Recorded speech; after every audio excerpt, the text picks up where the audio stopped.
Estamos iniciando mais um programa Saúde em Dia. Hoje com esse grande profissional, Dr. José Carlos Corrêa. José Carlos, é um prazer te receber aqui no programa. Eu que agradeço essa oportunidade, Luciano, que é meu grande amigo, um programa tão importante desse, em poder participar e esclarecer, na medida do possível, algumas dúvidas que possam surgir em relação à patologia. José Carlos, você formou na Faculdade de Medicina de Pouso Alegre, é isso? Isso, me formei em 74. E você fez especialização em patologia? Isso, fiz a residência na época em patologia em Belo Horizonte e depois fiz a minha pós-graduação, fiz um mestrado na Escola Paulista de Medicina, também em patologia. José Carlos, qual é a função do médico patologista? Bem, antes de mais nada, o patologista, ele é um médico em que é altamente especializado no diagnóstico das doenças. O patologista, ele trabalha participando de uma equipe, participa do atendimento médico, permitindo, auxiliando no diagnóstico, auxiliando na orientação do tratamento, auxiliando na avaliação do tratamento, enfim, inclusive em prognóstico. Ou seja, a parte do patologista é importantíssimo, né, para todos os médicos, né, para conduzir um tratamento, né, direcionar o tratamento, né, Zé Carlos? Sem dúvida. O patologista, e por isso precisa ser um médico que passe por um período muito grande de especialização, de treino. É um médico bastante treinado para diagnóstico, altamente especializado para o diagnóstico, e quando o patologista faz o diagnóstico, ele está permitindo que os cirurgiões, que os clínicos, que vocês, né, consigam ter uma conduta mais adequada, uma conduta própria para determinadas doenças. E o patologista, ele não fica no consultório, né, José Carlos? Ele fica mais nos bastidores, né, digamos assim, dos diagnósticos, não é isso? Então, pela própria característica da especialidade, um modo de atuar, o patologista, ele precisa de uma série de instrumentos, ele precisa de uma série de recursos em que ele monta no laboratório. O trabalho do patologista é feito de maneira bastante artesanal e depois, então, o patologista que faz análise. Eu gostaria até de acrescentar e esclarecer. Fica à vontade, Zé Carlos. Que quando se falam em exames, nós pensamos hoje com as máquinas maravilhosas que existem, que se os exames de patologia seriam máquinas que também fariam esses exames. E isso não é verdade. O patologista não conta com máquinas para fazer os exames. O patologista, ele conta com máquinas para preparar o material para que o patologista possa fazer a interpretação. A interpretação é exatamente só do patologista, sem máquina nenhuma, né, Sem José Carlos? máquina nenhuma. A interpretação em que ele utiliza o exame macroscópico, ou seja, ele olha um material à vista desarmada, e depois ele utiliza o microscópio. Então, esse material ele é submetido a um processamento bastante delicado, como eu disse, artesanal, bastante especializado, para que o material de biópsia, por exemplo, ele possa ser avaliado no microscópio. Zé Carlos, a gente fala também anatomia patológica. Qual é a diferença do patologista e da anatomia patológica, do anatopatologista? Então, hoje, em essência, em resumo, a anatomia patológica, a patologia é a mesma coisa. A especialidade médica hoje reconhecida é patologia. A anatomia patológica recebe esse nome por tratar de exames de material em que se utiliza uma anatomia alterada, daí a anatomia patológica.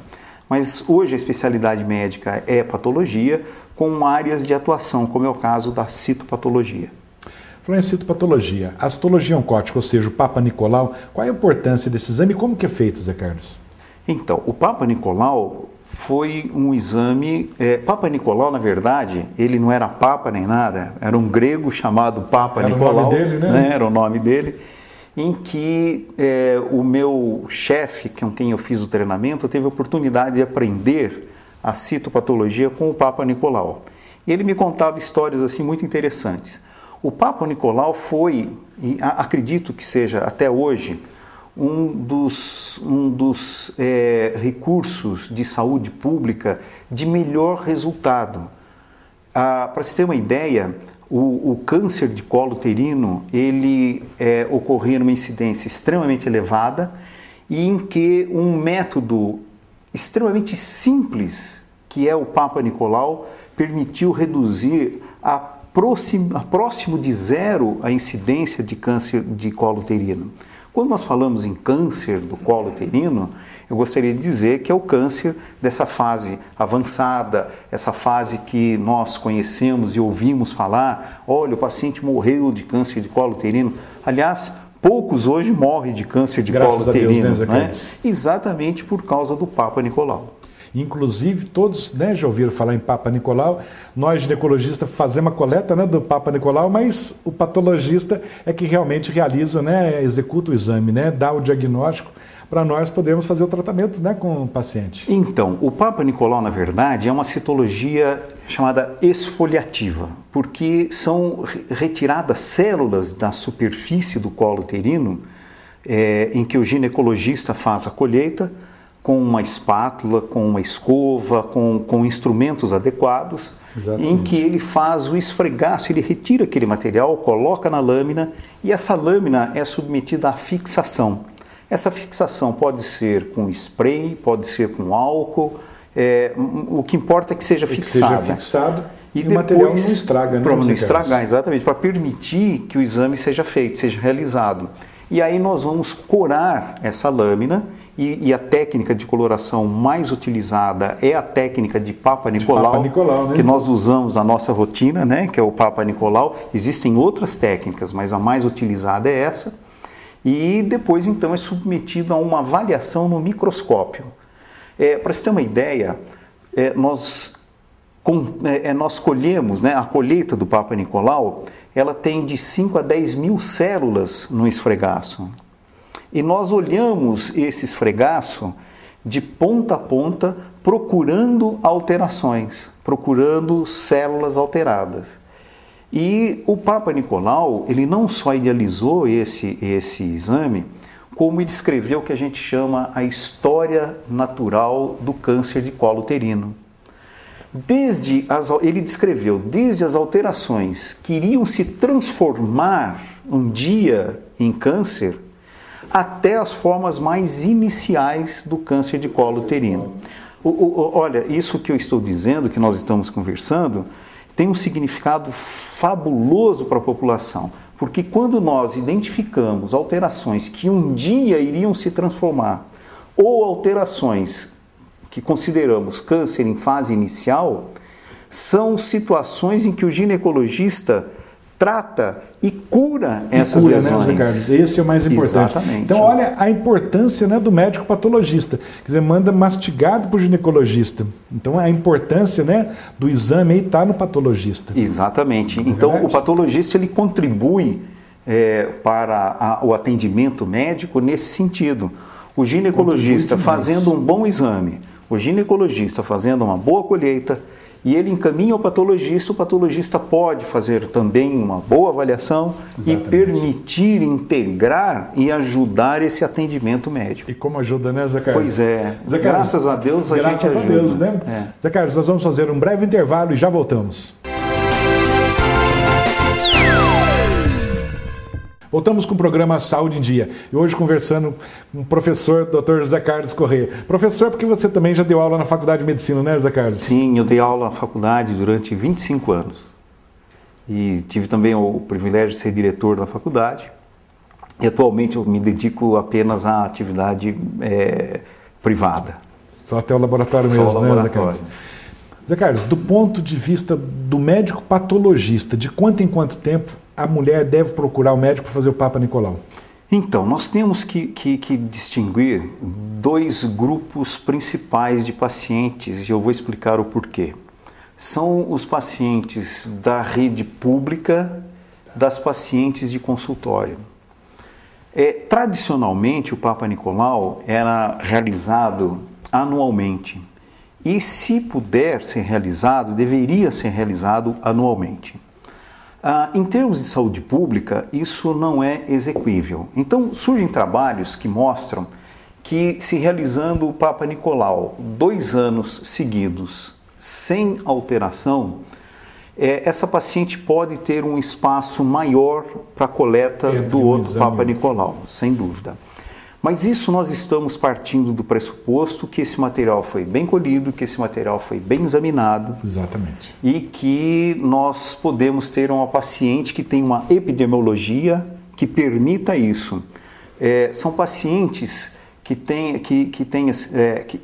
na verdade não tenham múltiplos parceiros, são pacientes que não tenham determinados hábitos. Essas pacientes, depois de 2 anos seguidos, podem ter um espaçamento maior na coleta. Isso em termos de saúde pública. Em termos de consultório, essa paciente recomenda-se, principalmente as mulheres em vida, durante o período de vida sexual ativa mesmo, que façam uma coleta anual. Pelo menos, né? Pelo menos atual, né? Nós estamos falando em citologia oncótica, né? Ou seja, o Papa Nicolau. E a citologia hormonal, o que vem a ser isso, Zé Carlos? Então, a citologia hormonal, ela nada mais é do que a avaliação das células descamadas do epitélio vaginal, em que esse epitélio vaginal atua como um espelho das modificações hormonais que a mulher sofre normalmente, né? Nós falamos sofre, não, que ela é submetida, né? Normalmente durante a sua vida. Durante o período reprodutivo, essa oscilação é mais intensa e nós encontramos alterações celulares mais características nessas determinadas fases.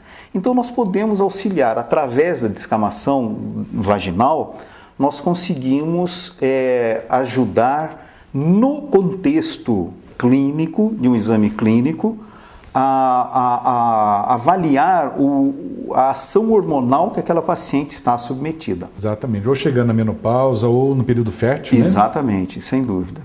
Zé Carlos, e as biópsias, como que elas são feitas e para que servem as biópsias? Então, a biópsia, na verdade, ela é realizada quando precisamos de um diagnóstico de certeza de uma lesão. Nós temos um diagnóstico clínico, nós temos diagnóstico radiológico, nós temos diagnóstico endoscópico, mas o diagnóstico de certeza que permita, por exemplo, retirar uma mama é através da biópsia. Essa biópsia é quando retiramos um fragmento de tecido e esse fragmento então é examinado. Esse exame que é realizado pelo patologista, que é avaliado pelo microscópio, depois de, como eu já disse antes, de sofrer todo um processo artesanal de preparo do material para que possa ser então avaliado. Então, olha a responsabilidade do médico patologista, né? E lógico, do cirurgião também, que todo o material que ele vai tirar, toda a cirurgia tem que tirar com uma margem de segurança boa, não é isso, Carlos? E o médico patologista também sabe se teve uma margem de segurança boa ou não. Faz parte do exame anátomo-patológico, né? O exame do patologista, a avaliação do diagnóstico e das margens. Porque o tumor, muitas vezes, o corpo central dele é visível macroscopicamente. Nós conseguimos palpar, né?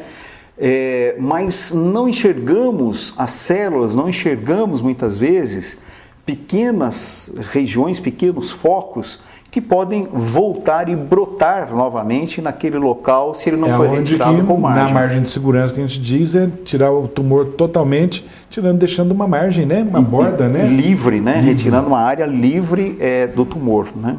Zé Carlos, e aquelas biópsias que são feitas durante o ato cirúrgico, né? Intraoperatório, como que é feito isso? Parece que é por congelamento também, não é? Isso. Na verdade é o seguinte, o material quando é retirado, ele é mole.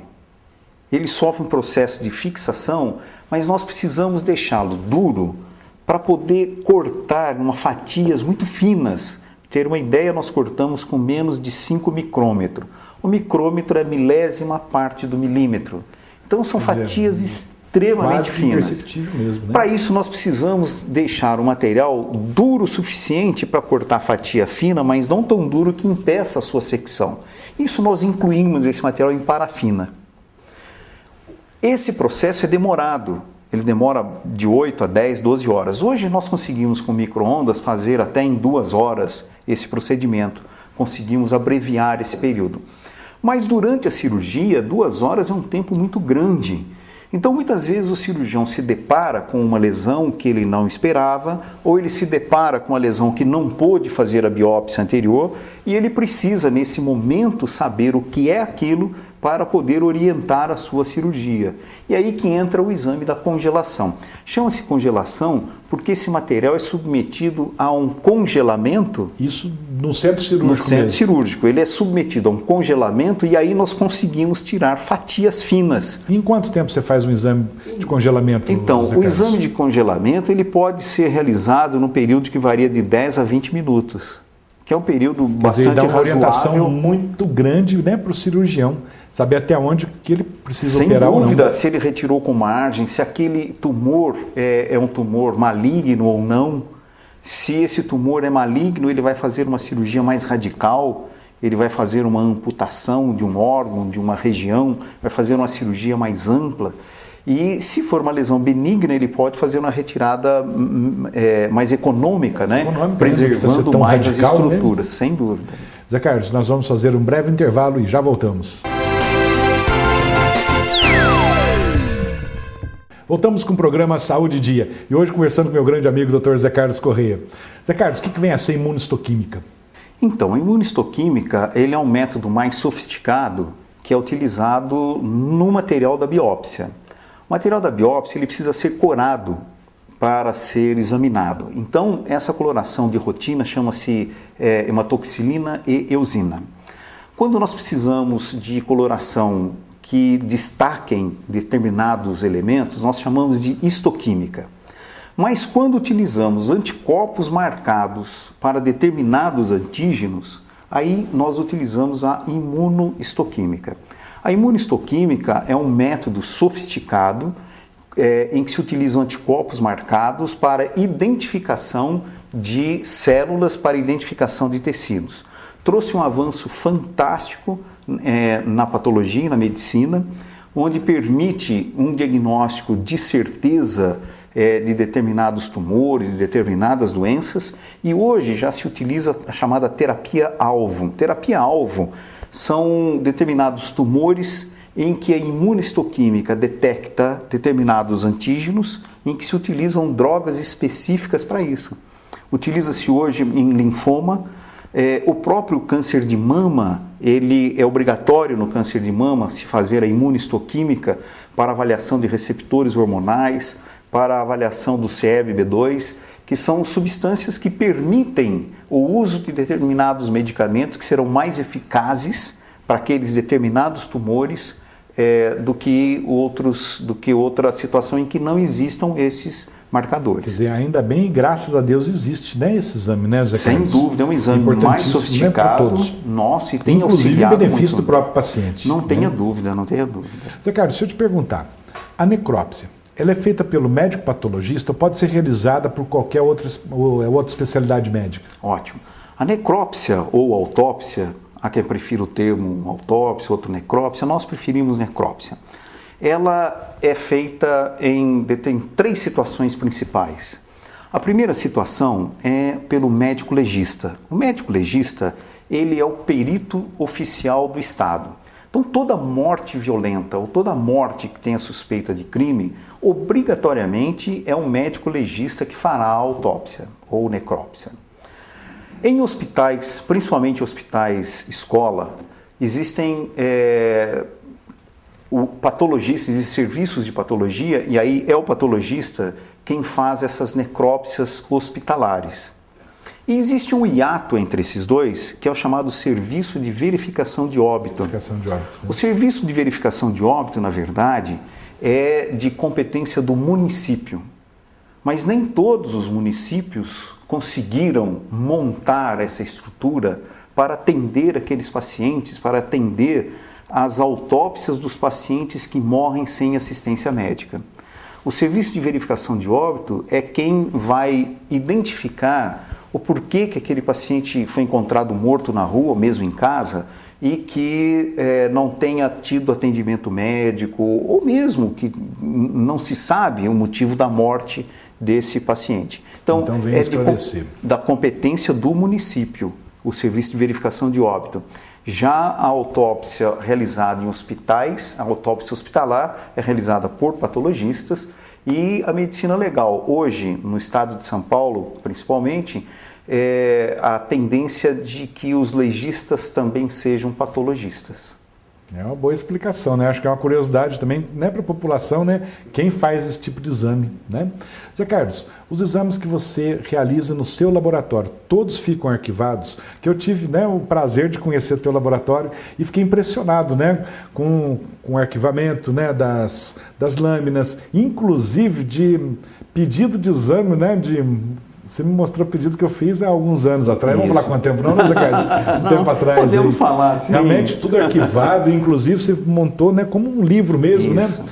Parabéns pela organização. Então isso aí, quanto tempo fica arquivado, Zé Carlos? Então, o médico que faz a solicitação do exame, o Dr. Luciano, colhe o material e faz a solicitação me passando os dados clínicos. Essa solicitação é importante a informação clínica.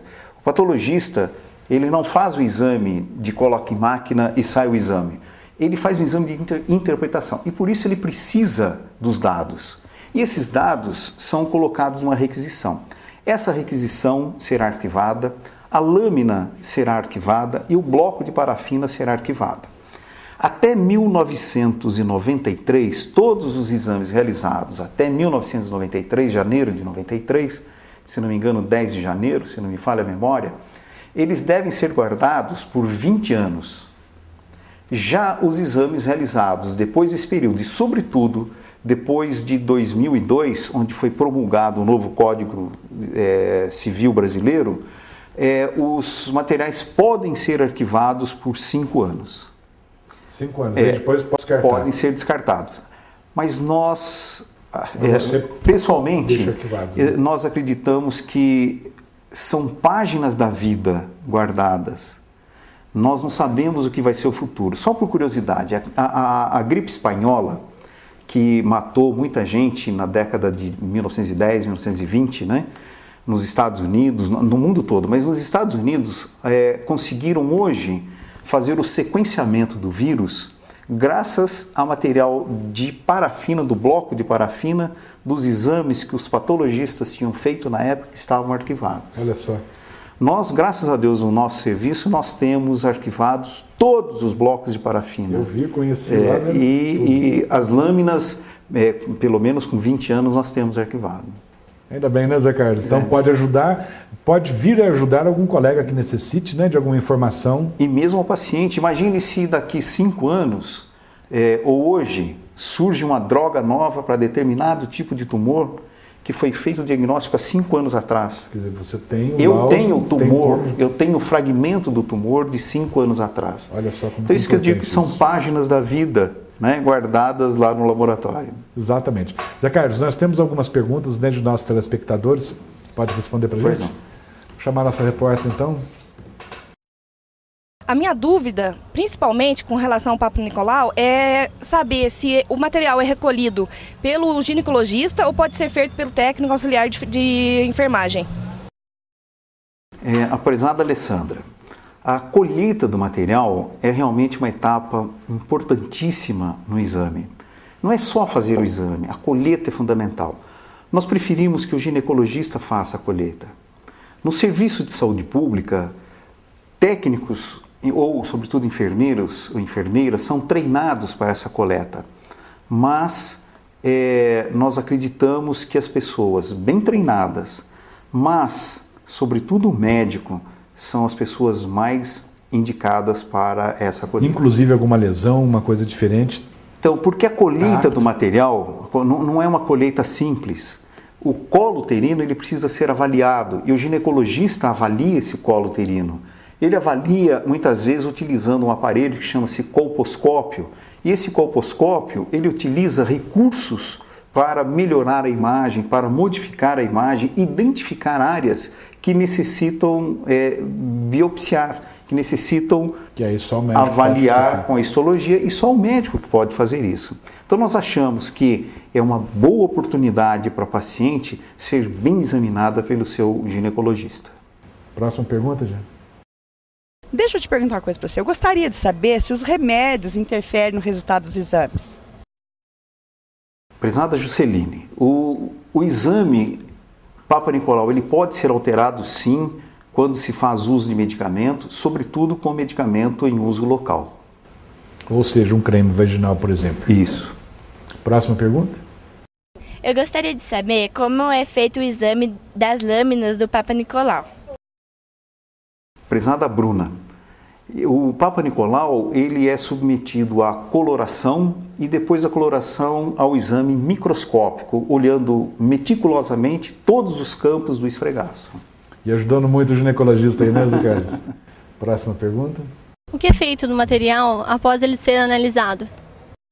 Então, o material é submetido, ele é arquivado e existe um período obrigatório de arquivo desse material. É como você comentou agora há pouco. Isso. Próxima pergunta. Eu gostaria de saber se quando a gente colhe o preventivo, aquela lâmina que é colocado o material vai a algum produto conservante. Prezada dona Rosimara, muito boa a sua pergunta. Realmente o material, o Papa Nicolau, ele é colocado no fixador, que pode ser álcool ou pode ser um spray próprio para isso. É obrigatório a colocação no fixador.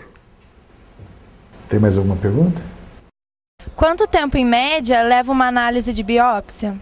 Bom, por hoje é só e a gente se encontra na próxima semana. Se Deus quiser, Érica, até a próxima. Prezada Gisele, varia muito o tipo. Como eu comentei anteriormente, uma biópsia de congelação pode ser feita de 10 a 20 minutos. De modo geral, na rotina, entre desentrada do exame no laboratório até a elaboração do laudo, é coisa de 3 dias até 1 semana. Doutor Zé Carlos, infelizmente, chegamos no finalzinho do programa. Você fica à vontade de dizer alguma coisa para os nossos telespectadores? Eu agradeço a oportunidade e o prazer enorme de estar aqui com o meu amigo Dr. Luciano. Eu que agradeço a tua presença aqui. Que o patologista, ele é o médico que trabalha distante da ribalta, né? Nos bastidores, trabalha nos bastidores, mas participando de um trabalho da equipe do atendimento médico, e ele é um médico bastante especializado, é um médico treinado para fazer diagnóstico e auxiliar, na verdade, o atendimento médico. Doutor, muito obrigado pela tua presença. Chegamos então ao final de mais um programa Saúde em Dia. Fiquem com Deus e até a próxima semana.